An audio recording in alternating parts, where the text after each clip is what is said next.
In this video I'm going to show you how to create an e-cover. Now an e-cover is a graphic which gives a physical dimension to any digital product that you might be selling online.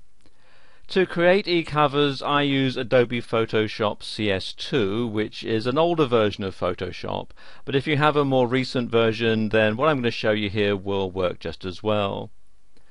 I'm also going to use the one-click covers plugin for Photoshop, which you can download from this website here. And once you've installed the one-click covers, they'll appear here in the Actions tab in Photoshop. And what these are basically a pre-programmed set of instructions that Photoshop will follow. So it automates certain tasks so you don't have to do them yourself manually over and over again. Okay, to begin, what we're going to do here is use ebook 2 for this example.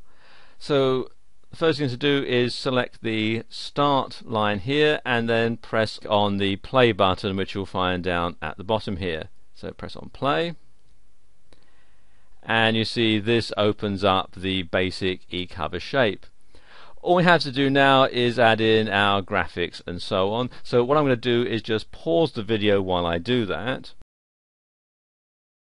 Okay, I've put in some simple graphics here and I've also saved it as a Photoshop PSD file. You see here I've called it fantasticcover.psd, and I always save my e-covers as a PSD file when they're at this stage, when they're in this flat stage.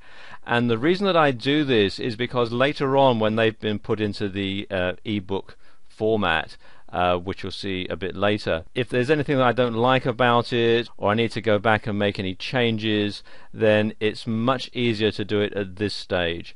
So this is why I always save it as a PSD file at this stage. Okay, the next thing to do is come down here to compile and click on play.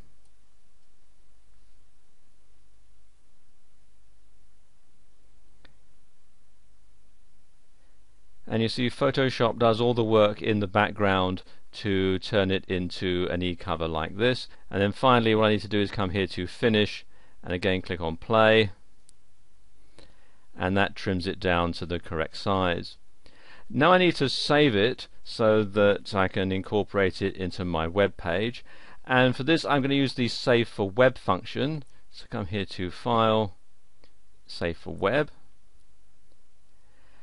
and this enables you to save it in all sorts of different formats. You can save it as a JPEG or a PNG file and some others as well, and there are also some presets that you'll find here.